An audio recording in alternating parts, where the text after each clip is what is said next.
will speak about the benefits of studying Dhamma or practicing Dhamma as we are trying to do here. For ease, we will divide our practice into 3 stages. The first is the beginning, the starting point. Then there is the walking or following of the path. And then there is the realization of the goal of the path. There is the question, why were we born? Or why were you born? Please scrutinize this question carefully. In fact, the question, why were you born, may not be so important. This is because for most of us, we probably had no intention to be born. It wasn't our intention to be born. And so it's not really our responsibility. And in fact, none of us really have much of an idea why we were born. But whether we intended it or not, depending on our mothers and fathers, we were born. The question of why we were born, we could just as well put aside. But then we're still left with the most important question of, now that we're born, what are we going to do? Once we have been born, what is the purpose and meaning of our life?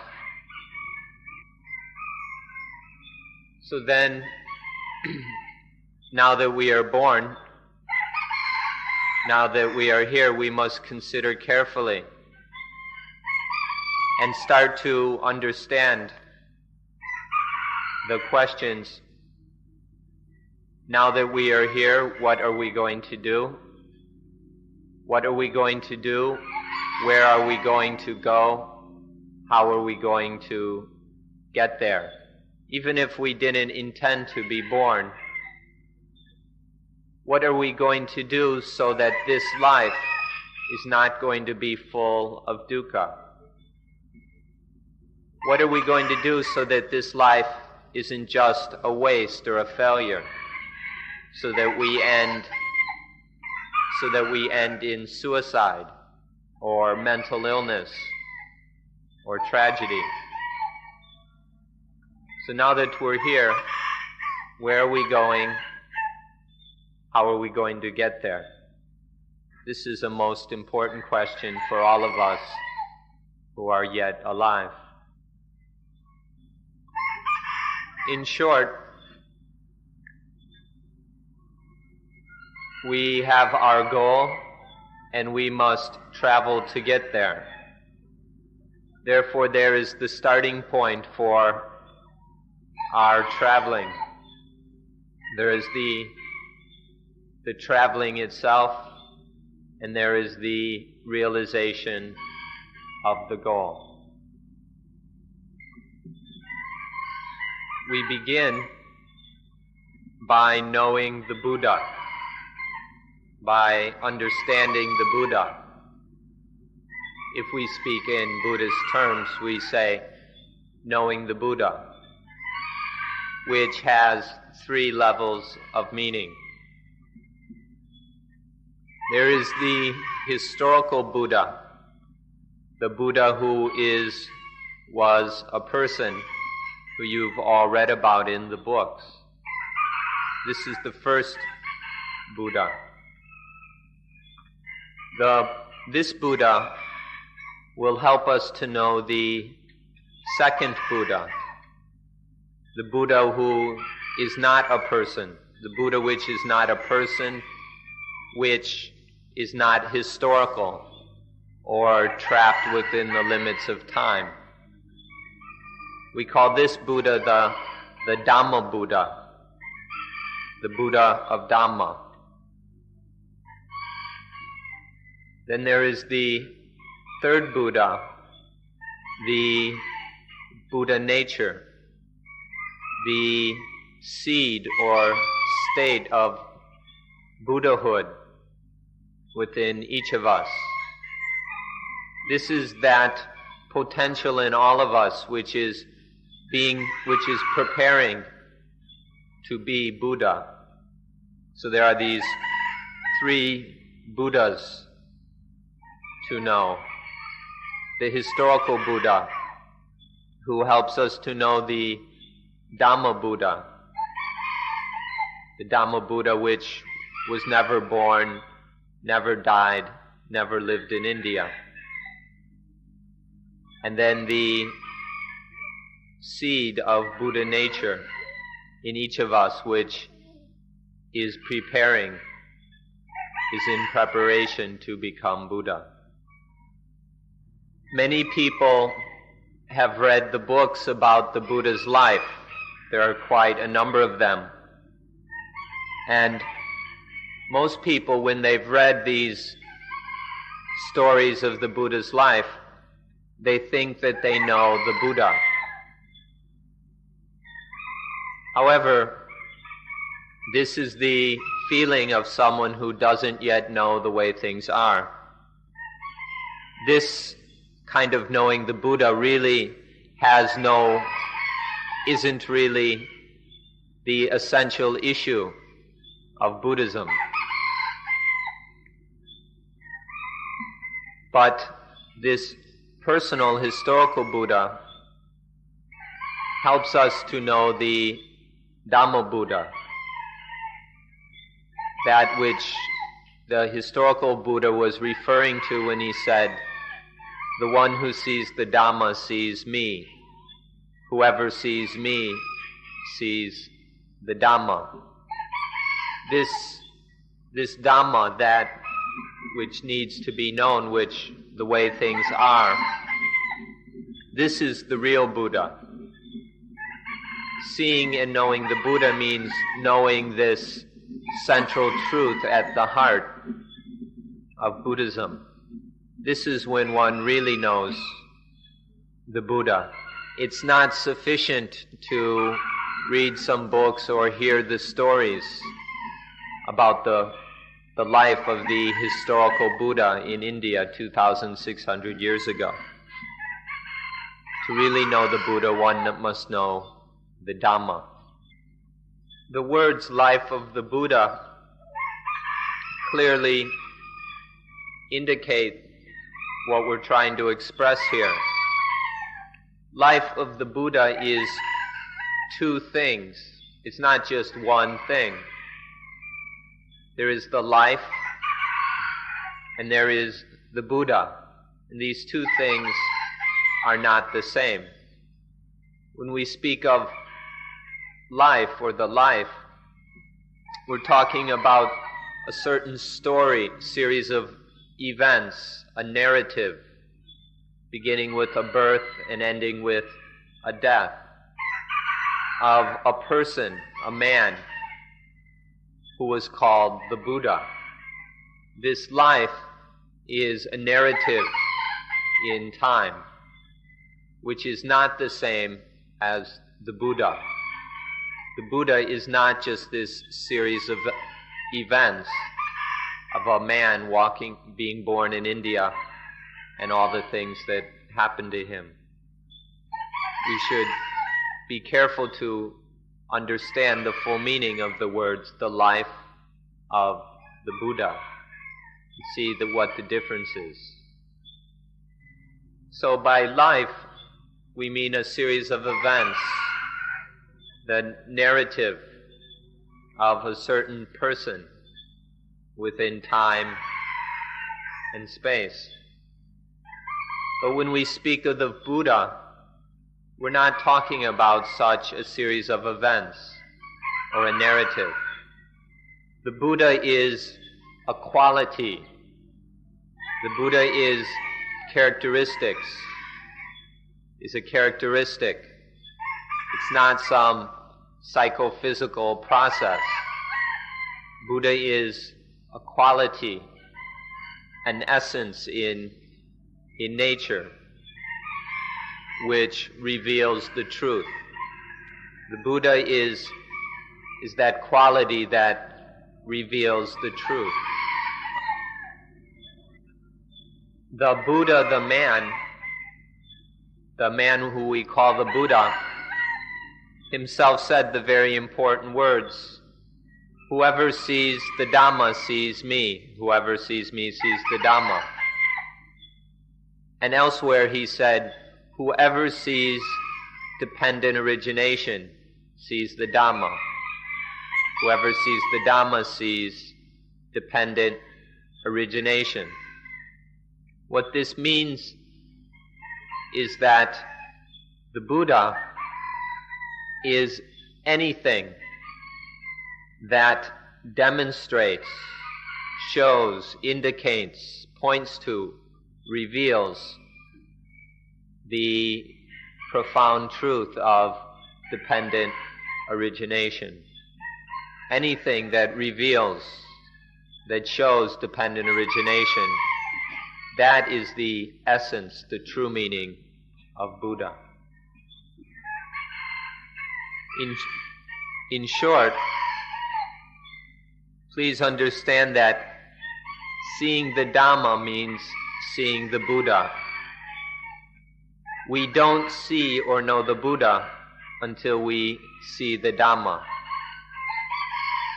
And seeing the Dhamma means, it doesn't mean reading some stuff in books. Seeing the Dhamma means seeing the fact, experiencing for oneself the truth of dependent origination. Seeing dependent origination, one sees the Dhamma. Seeing the Dhamma, one sees the real Buddha. And what this means in practice is seeing, directly experiencing for oneself the reality of dependent on various conditions, seeing the arising of dukkha, seeing that dukkha arises dependent on various conditions. This is called conditioned arising, dependent origination, paticca samuppada. And it is also seeing that dependent on various conditions, dukkha quenches. The quenching of dukkha depends on various quenchings, on various conditions. So seeing that the arising of dukkha, the quenching of dukkha, happens through reliance, dependence on various causes and conditions. We call this paticca samuppada, dependent origination or dependent arising, though in fact it includes the dependent quenching of dukkha. But we don't usually have a separate word for this. We can call it paticca nirodha, but this is a word we made up ourselves. It's not a word that most Buddhists are familiar with. So we just bring this up to point out that to really understand the truth of dependent origination means not only seeing how dukkha arises out of conditions, but seeing also how dukkha quenches due to conditions. This is what it is to see the Dhamma, to see the Buddha. Although we use the word quenching or sometimes ceasing, cessation, one must understand that this quenching arises. this quenching of dukkha arises, it appears, it manifests. So when we say dependent arising, it includes the arising of quenching. Quenching is something that happens. It's a reality that appears or arises.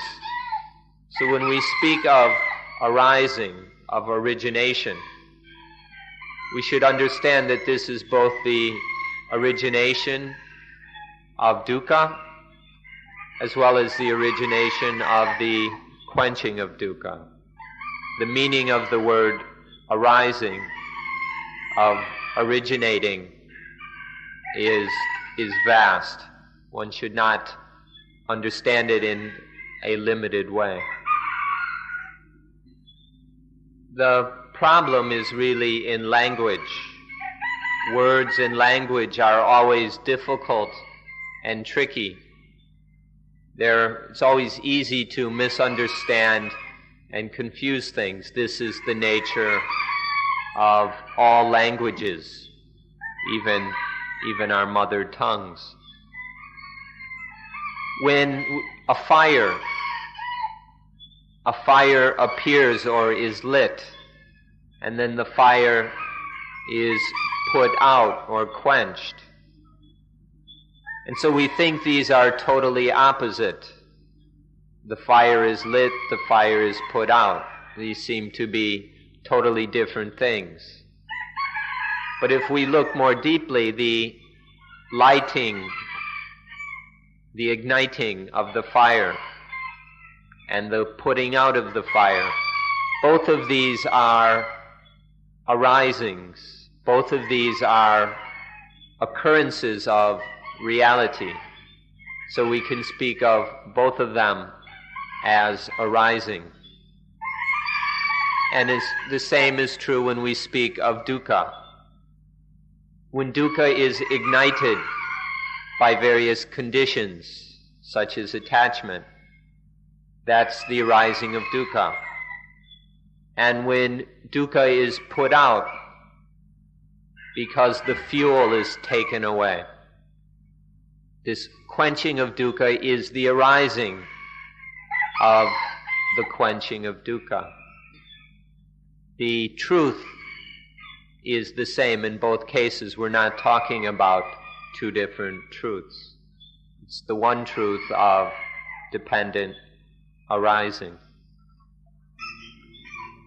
To know the Buddha, one also must know the relationship between the three Buddhas.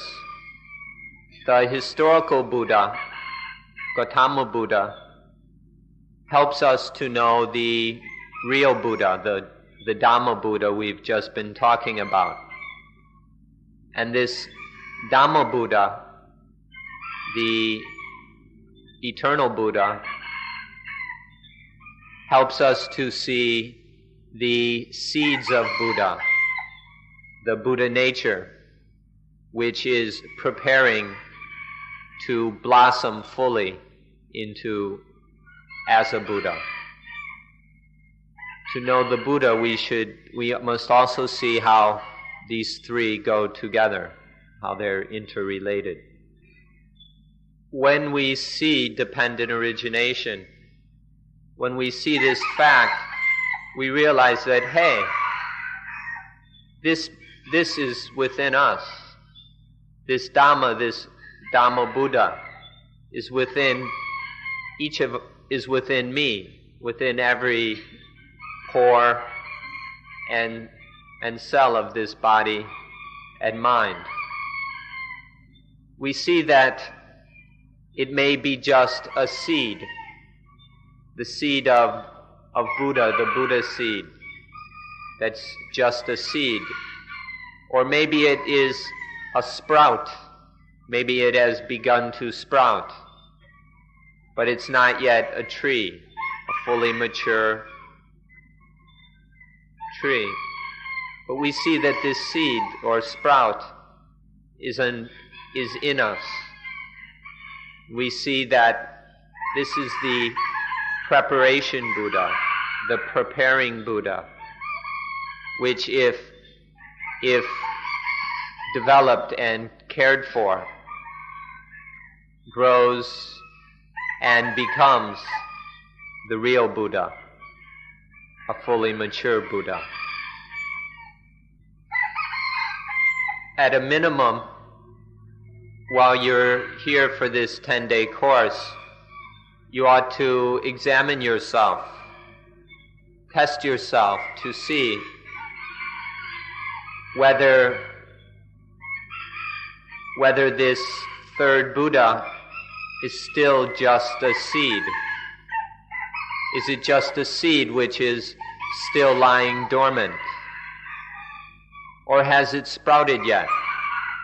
Is the preparation Buddha in you, is it sprouted yet? For at a minimum, to use our time here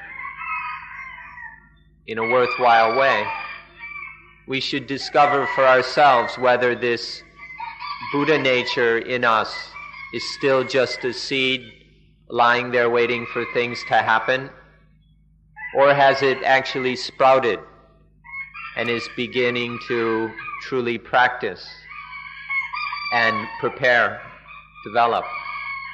Or has in fact this seed grown into a tree, a strong, vigorous Buddha tree? This is something for each of us to examine in ourselves.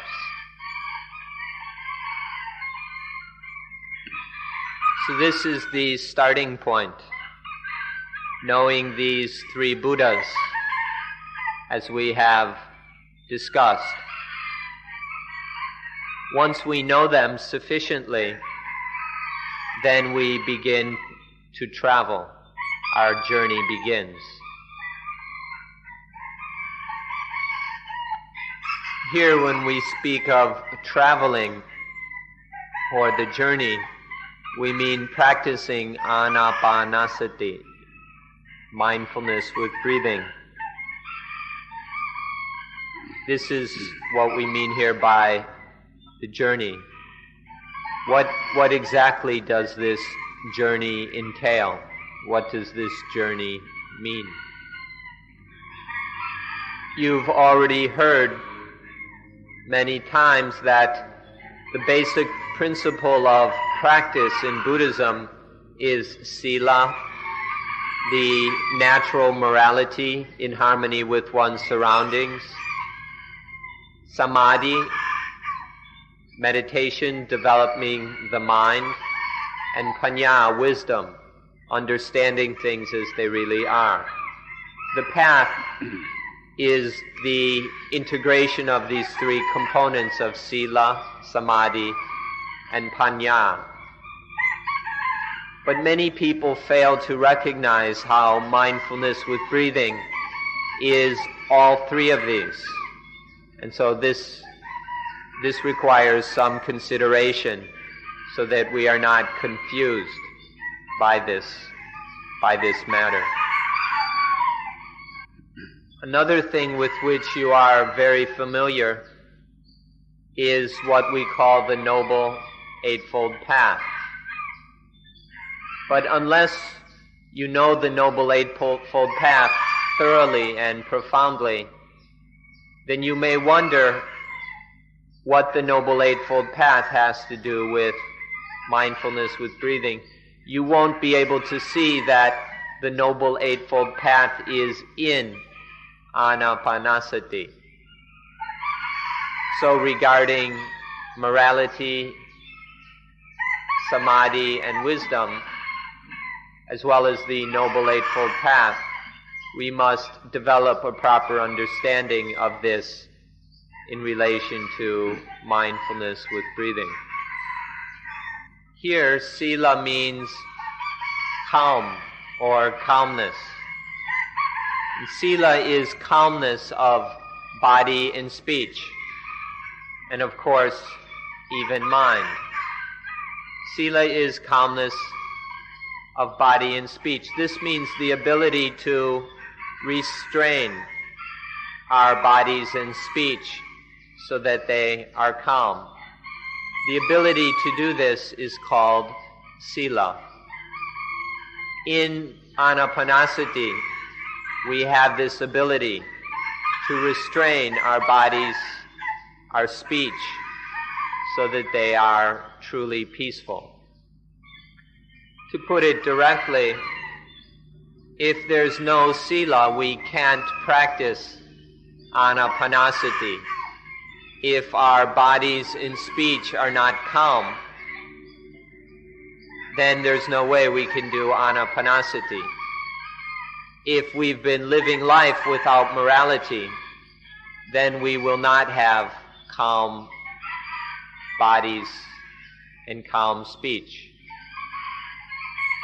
But if we are able to practice anapanasati, then we are able to restrain our bodies and speech so that they are calm. Therefore, sila is inherent in anapanasati. One doesn't really practice it. Even in the beginning stages, if we practice correctly, there is this peacefulness of body and speech. Thus, sila is inherent in mindfulness with breathing. The meaning of samadhi is the mind is focused on one object or thing. This firm focus of the mind is what we mean by samadhi. And there's one place where this is defined very clearly, that samadhi is the ekakata citta, the mind that has this single focus. The mind with this single focus. Samadhi is ekakata citta that has nibbana as its object. When the mind is focused on just one thing, and that one thing is nibbana, is the perfect peace where there is no dukkha. That is the essence, that is the true meaning of samadhi. The Buddha pointed out the three qualities of samadhi. This mind with samadhi is pure, or it's clean. The mind is collected together and focused, firmly focused. And this mind is active in performing its duty. It's totally ready. There is perfect activity in doing its duty. These are the three qualities of real samadhi. This word active here is very ancient. It's been used since even before the Buddha's time. It's very important in this context. When we say active, we mean that the mind is ready. It's fully ready to do what it must do. This mind is agile, nimble, flexible, so that it can do what has to be done. This perfect readiness, this preparedness, this agility, this nimbleness, sensitivity, is what is meant by kamaniya, the activeness of the mind. This is the essential quality of samadhi, this mind that is active.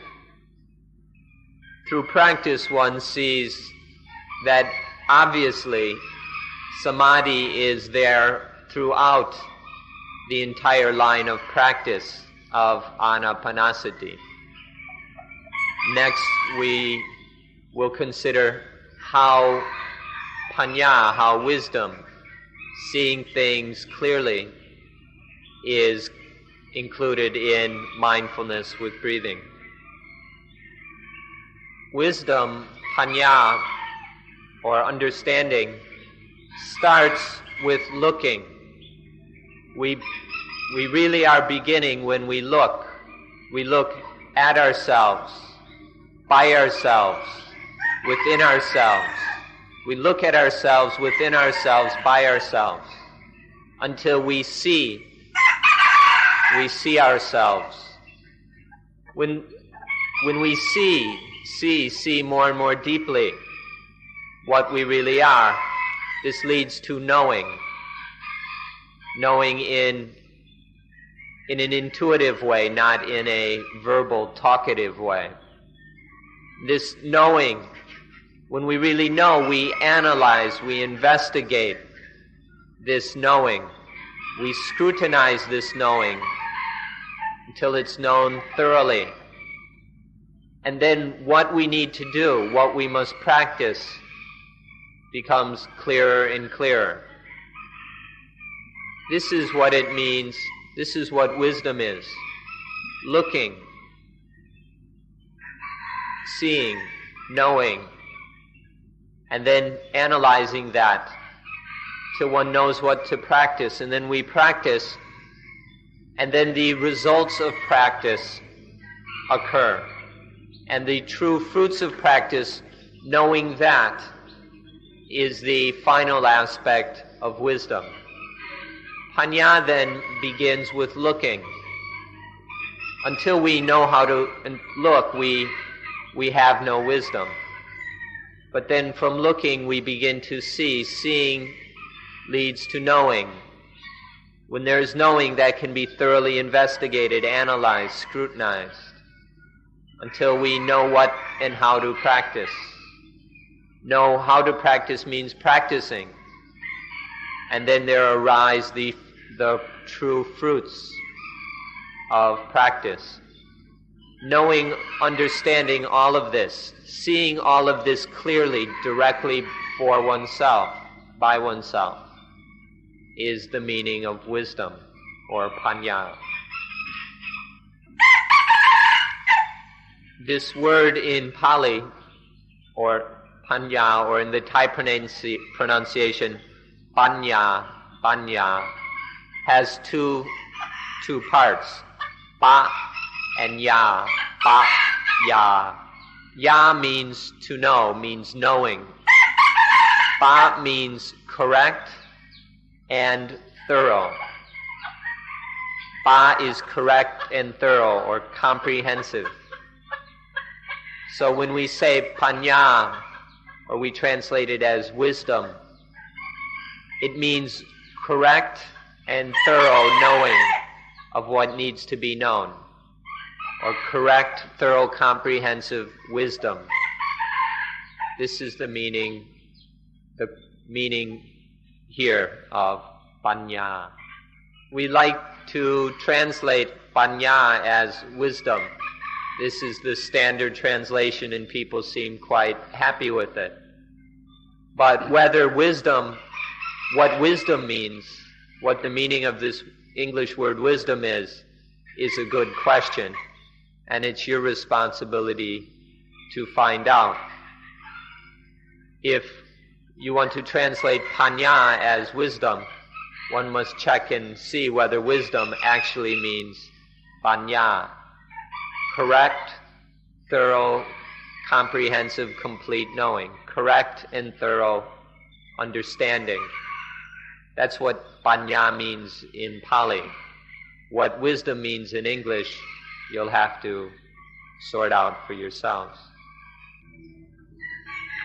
You can see for yourselves, without believing anyone else, that throughout the entire line of practice called anapanasati, there is sila, this calmness through restraint, samadhi, the collected, focused mind, and panya, this correct and thorough understanding. All of these are included in anapanasati from the start until the end. So it should no longer be a problem or question of how anapanasati is the path, is sila, samadhi, and panya. Now we can consider for a while anapanasati in light of the Noble Eightfold Path. First, samadhi, right view, right understanding, has induced you to practice anapanasati. Right view has pulled you into this practice. And as long as we're practicing properly, right view is always there. Next is sama sankappa, which must be translated right aspiration. This means right that our wants, that what we want, or that our intention is correct, is in harmony with Dhamma. This right desire, this right want, this right intention or aspiration to practice anapanasati, of course, must be there if we are to practice as we should. Next is sama vaca, right speech. Most people realize that in meditation we're not speaking. We shouldn't be speaking. But if one does speak for some reason, if one does speak, that speech will be correct, will be appropriate, or, although we may not speak outwardly, if we are speaking inside, if we speak within the mind, then that speech will be correct. It will be peaceful. It will be useful. It won't create any problems. Next is sama kammanta, right action. Anapanasati itself is about as right as an action can be. To practice anapanasati is in itself right action. Action for the sake of quenching dukkha.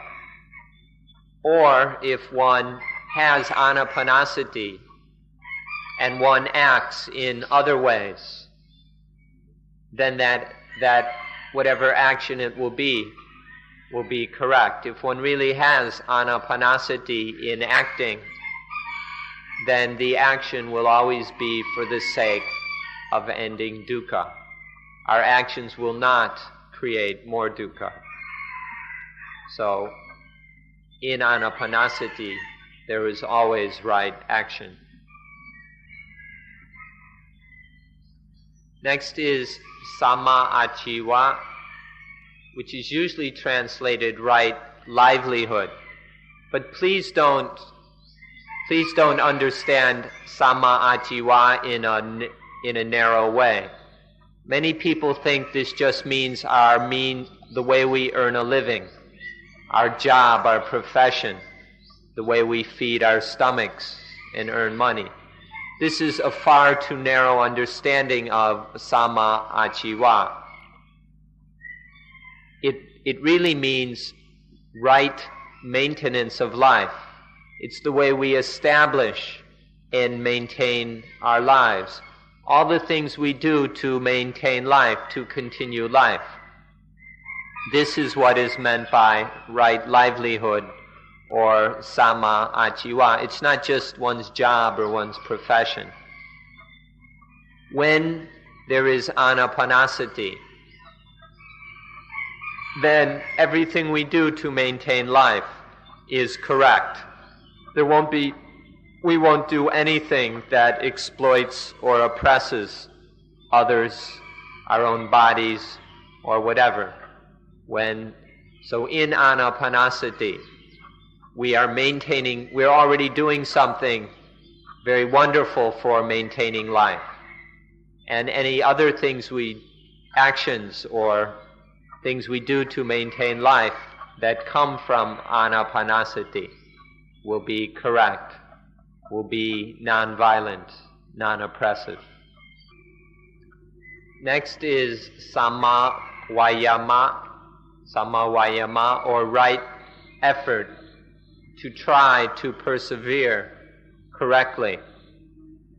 But this right effort ought to include the word struggle.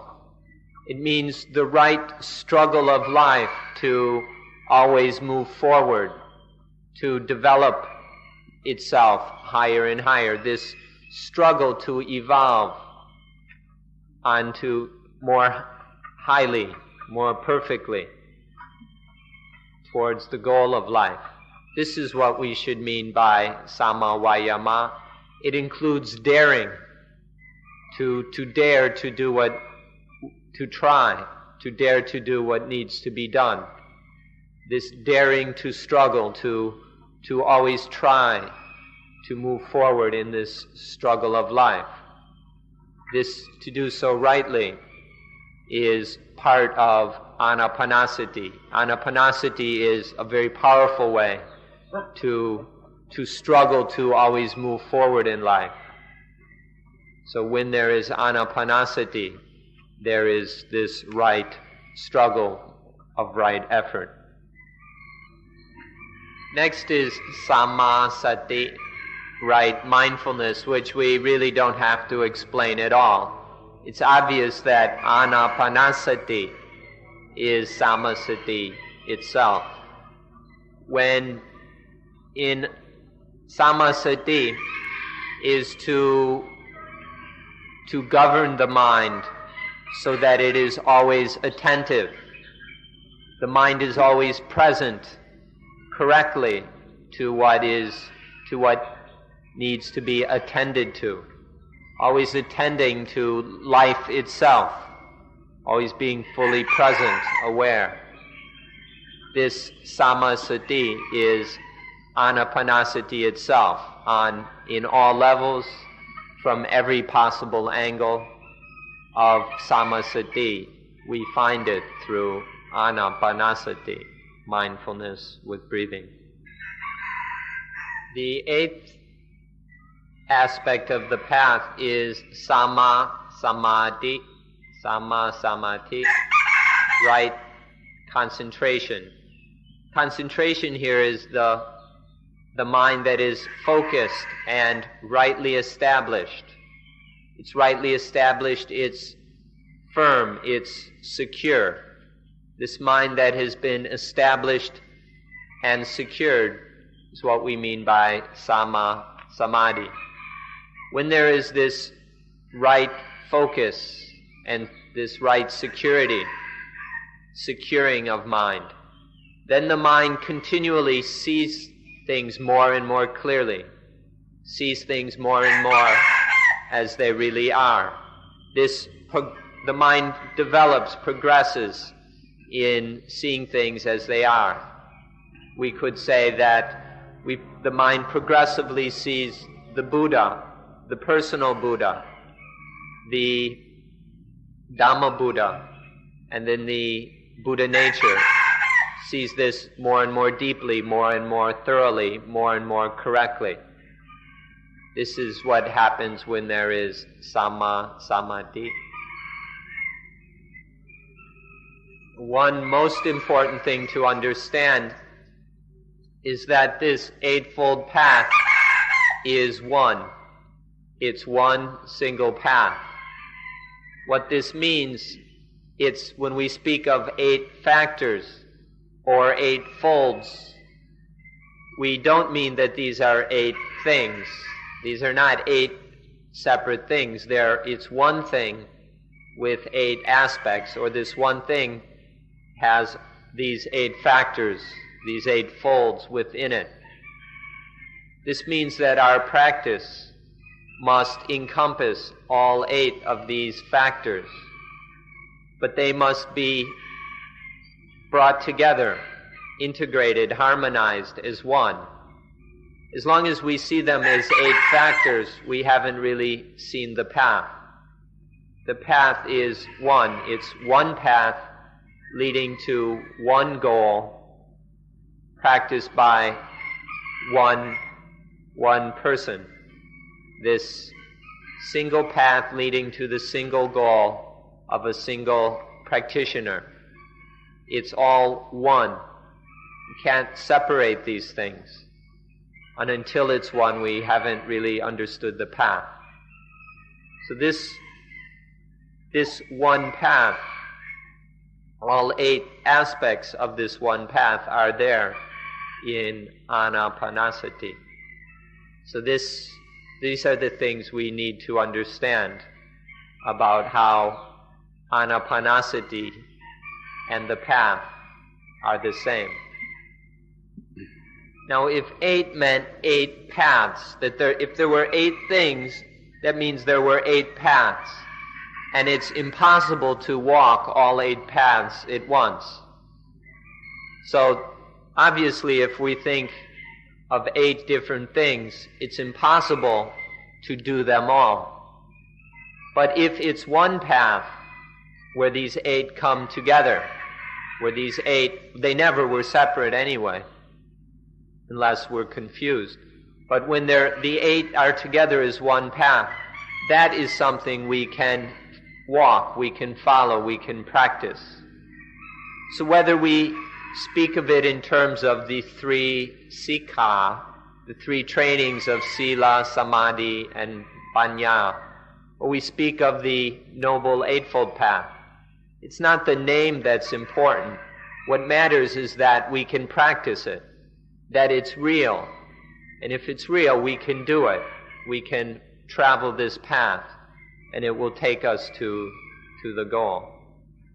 The important thing is that we can practice it, that it is practical. It's quite a pity that in Thailand, this very Thailand, we still hear this explained incorrectly. We very frequently hear the words mak bad or maga path bad 8. The 8 paths.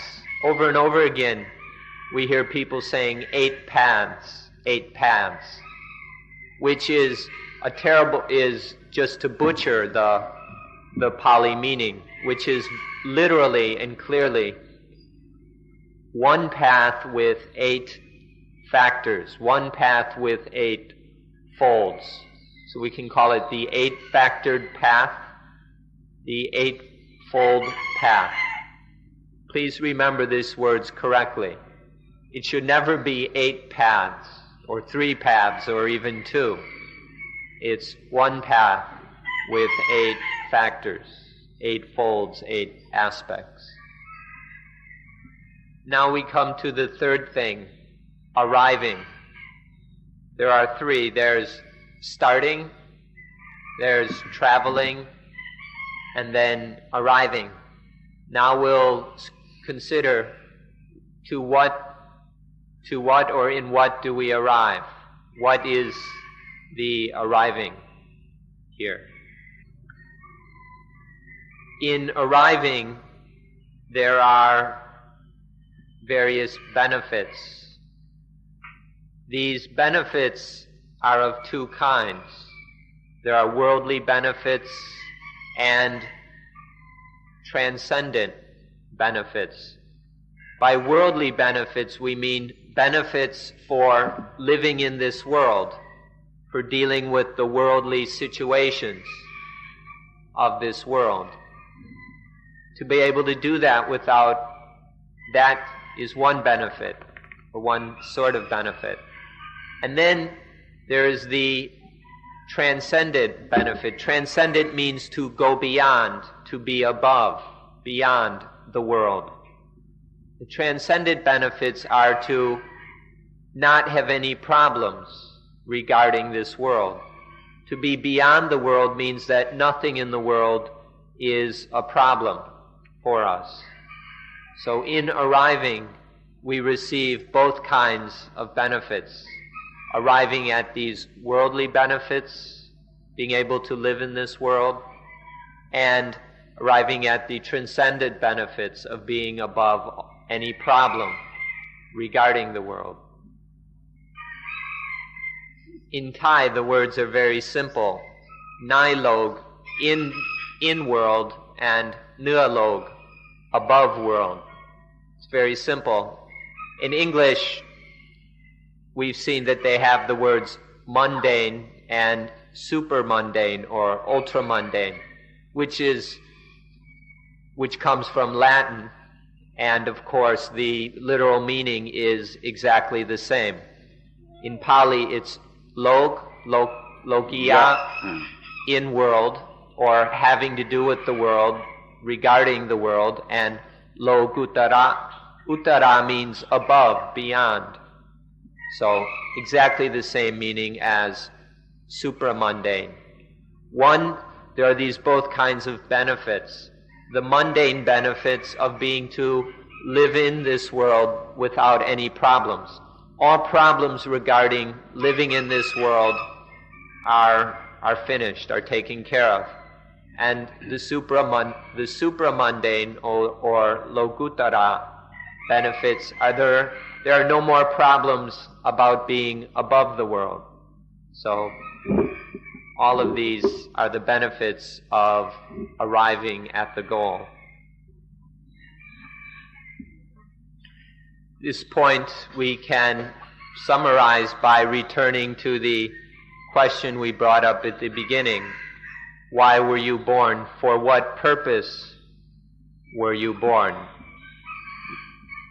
If one has realized these worldly and transcendent benefits, then one will be able to answer this question immediately. Or we will emphasize that the real question is, now that we're born, here we are, born into this world, now that we're born, what are we going to do? The answer to this will be obvious. We'll have no doubts about this, how to respond when we have arrived at both the mundane and supramundane benefits. Anapanasati is the path we travel. When we have traveled it all the way, then we arrive at these benefits, and then we know what we are doing here, what this life is for. Now we'll look in some detail at what these benefits mean.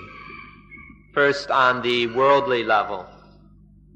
In terms of worldly things, our studies, all of us, especially when young, undergo studies. There are no more problems regarding our studies. We can undergo them and succeed in them. Then we have the work of our lives. All of us have some function to perform for the benefit of society. We can perform this work without any problems. And then all the other duties and responsibilities of worldly life, families, friends, communities, all the duties we must perform in ordinary life. There won't be any problems in doing so. These are the worldly benefits that we carry out and successfully fulfill our studies, our work, and all the duties and responsibilities of our lives in this world without any problems. In ancient India, they have a very interesting word. This has a very, very surprising meaning. This word is Chivita Sangvohara, which means, we can translate it, the business of life, or commerce through life. What we mean by commerce through life, or business through life, is that our lives are an It's like our lives are an investment. If you think of life as a business, then we have these lives that we are given. This is our basic investment. And then we trade, we work, we exchange, we sell and buy and trade and all that, so that we're constantly getting a return from our investment, so that this life is growing and developing always until we develop this life as far as we can. All of us have been given these lives by nature. All of us have these lives, and we can invest our lives, and then in order to get the maximum return, to get the most out of life that is possible. This is what is meant by the commerce through life, or business of life. Jivita sangvohara, to invest one's life in the best possible way in order to get the most that is possible from our life. To put it a little more directly,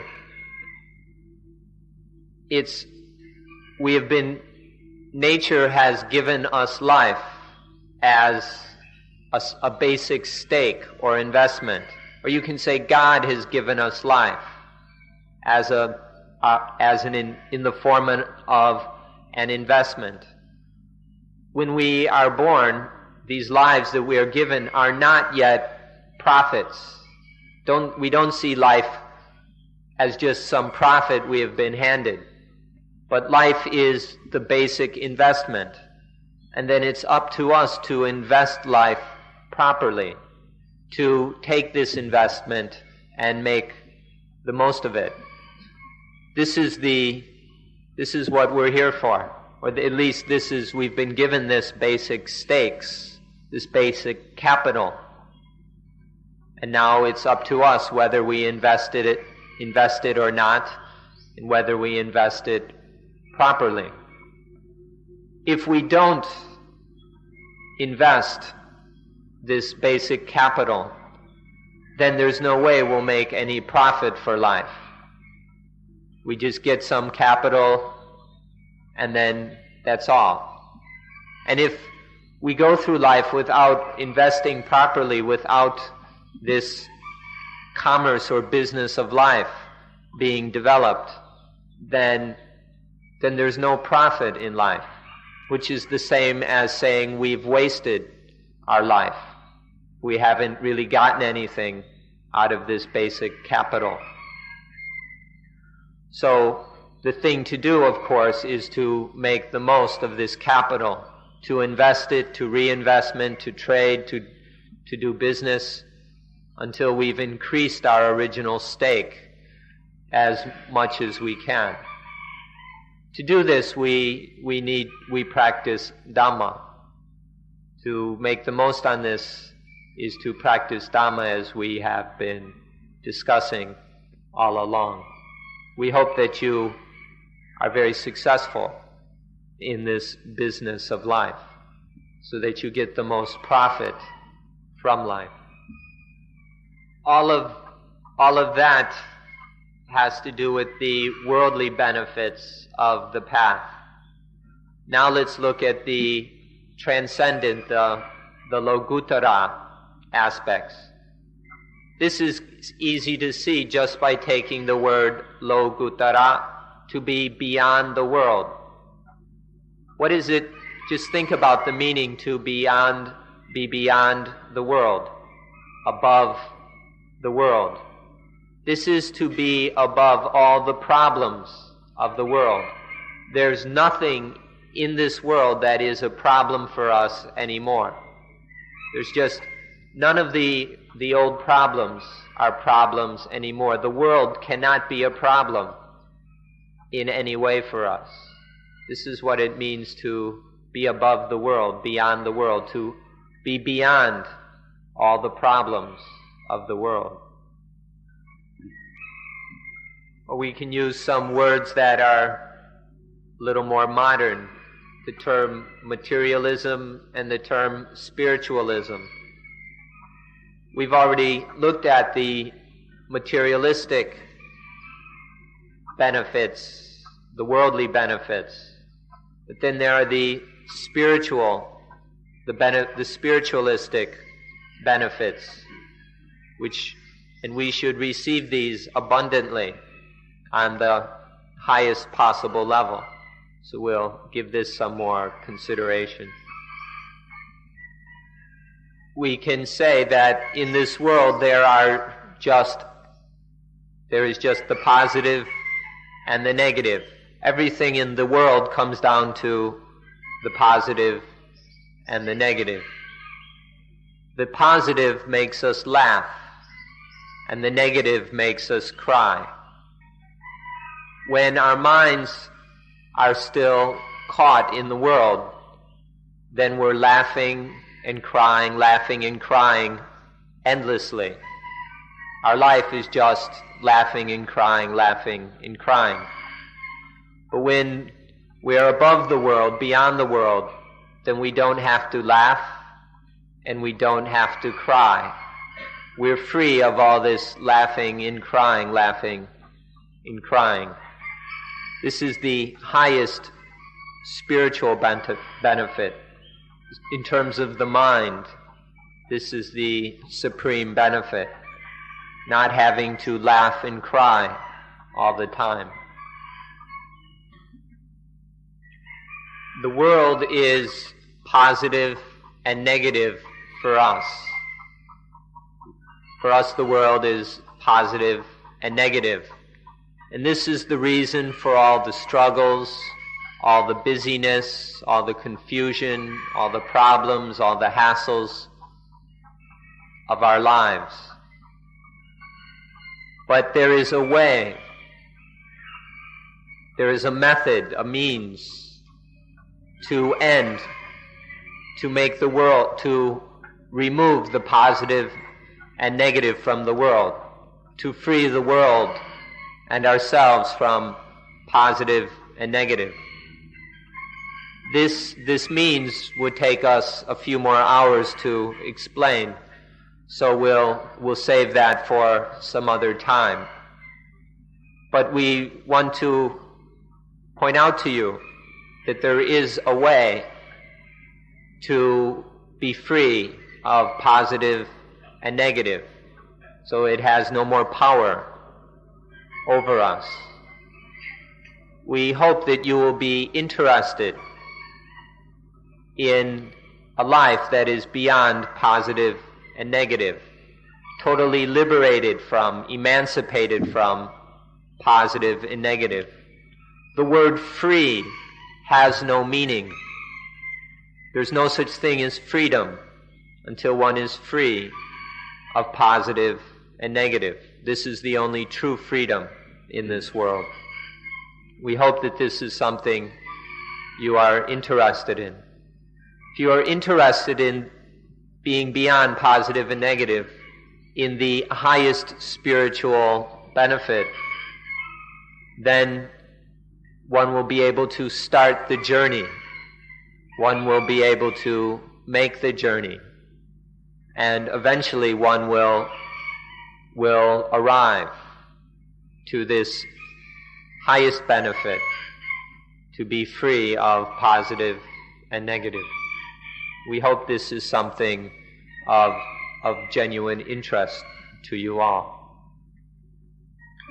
In Buddhism, we have a fundamental principle to study, to lead us ever forward in life. This is the principle of Nibbana, or coolness. Now, when we investigate Nibbana, there are two aspects of Nibbana that we can look into. The first, we won't explain this technically or literally, but we'll get to the essential meaning. The first kind is where the coolness, where there's where there is still positive and negative, where things are still positive and negative for you. But this positive and negative can't do anything to you. Things are still positive and negative, but that can't do anything to you.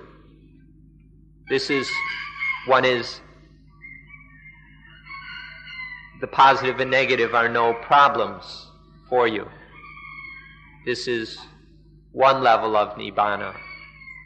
Then there is the Nibbana where there's no positive and negative at all, where one is totally free of positive and negative. This is an important principle to study. There's the Nibbana, the coolness, where positive and negative can't do anything to you. And there's a Nibbana where there's no positive and negative at all. Think about that. Go into that. See how marvelous, how wonderful that would be, where there's no more positive and negative. Please consider this deeply. There's one extra little point to make, that when we speak on the Lokuttara, the transcendent level, things are quite a bit different. They're the opposite of how things seem on the worldly plane. Our worldly perspectives look at things one way, but when we look from the transcendent level or perspective, it's the opposite. So when we talk of arriving, it means you don't have to go anywhere. The arriving we've been speaking of doesn't mean you've had to go someplace. Or when we talk of going, it doesn't mean you need to walk. It's not like you have to go from here to there. Arriving doesn't require going. Or if we talk about traveling, it doesn't mean moving someplace else. This is how it works on the above the world level. Or not, it's not a level. It's just when things are above the world, that's how it turns out. What this means is that instead of the going, the walking, the travel, is not moving our bodies from one place to another. One just stays right here, but uses Dhamma to overcome ignorance.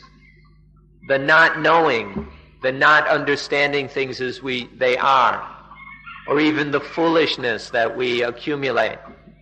We get rid of that through Dhamma. We use Dhamma, especially Anapanasati, to let go of all the ignorance, confusion, foolishness, stupidity. When there's no avijja, no ignorance, when all misunderstanding, all lack of understanding has been released, then you don't have to go anywhere. Nibbana will come all by itself. You don't have to go looking for Nibbana. Nibbana will find you when there is nothing blocking it. The only reason Nibbana can't find you is because there's something in its way. Remove that something. Remove that something, and Nibbana will find you immediately. See, on the transcendent level, this is how things work. You don't have to go anywhere. The arriving isn't a moving. You've already arrived. It's just a matter of... We can summarize the discussion by saying that we will have a life which is cool and useful. The life will be cool and beneficial. This is the result of practice. Notice that there are two things. One, life is cool. There are no more problems for this life. But just being cool, that doesn't do much good. But when the result is also that this life is of great benefit for everyone. If life isn't of use to anyone, then what good is it? But when life is cool, it can also be of the highest benefit, can be most useful for all sides, for everyone. This is what it is to arrive, when life is cool and of benefit to everyone. So there is starting, and there is walking, and there is arriving at the goal of a life that is cool and of benefit to all. Fools say that Buddhism is only for saving oneself. People who are quite stupid claim that Buddhism is just a way to save one's own skin, to end one's own suffering. These are the words of someone who does not understand the facts. Buddhism teaches that how to save oneself, that is true. But the salvation or the liberation of Buddhism is one that benefits everyone else also. In this liberation, all others are liberated as well. So one should not look at Buddhism with prejudice or with narrow opinions. One should try to understand that the correct goal of Buddhism is not just saving one's own skin, not just freeing oneself of one's own problems. The goal of Buddhism is to liberate oneself from dukkha and to liberate all others. In short, life is cool. Life no longer bites its owner.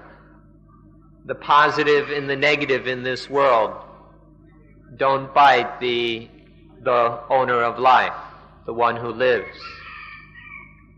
Greed, hatred, anger, fear, confusion, doubt, envy, jealousy, possessiveness, worry, anxiety, guilt, boredom, excitement, none of these can bite one ever again. This is what it means to arrive at the goal. Life no longer bites its owner. We will end with a sentence which you may or may not understand, which you will probably have to investigate further. But when one has really arrived, then life no longer has an owner. Life isn't the owner of anything, nor is life owned by anything. This is what it is all about. When life is no owner, life has no owner. This is to fully arrive in voidness, total freedom, where there's no need to laugh and to cry anymore, where nothing can own life, nothing can be owned, nothing is owned by life. There's just life, life that has been given by nature, this gift of the universe. Life is developed to get the most out of the original investment. But there's no more owner. There's nothing owned. This is what it is to arrive, to really arrive. If you don't understand now, don't worry about it. One day you will understand. If you continue investigating and practicing Dhamma as we've been considering here, then one day you will understand. There's no need to worry about it. Just keep trying. Keep trying to practice Dhamma, and one day you will understand. Thank you all for listening. We hope that you've enjoyed it. Thank you all for being such good and patient listeners.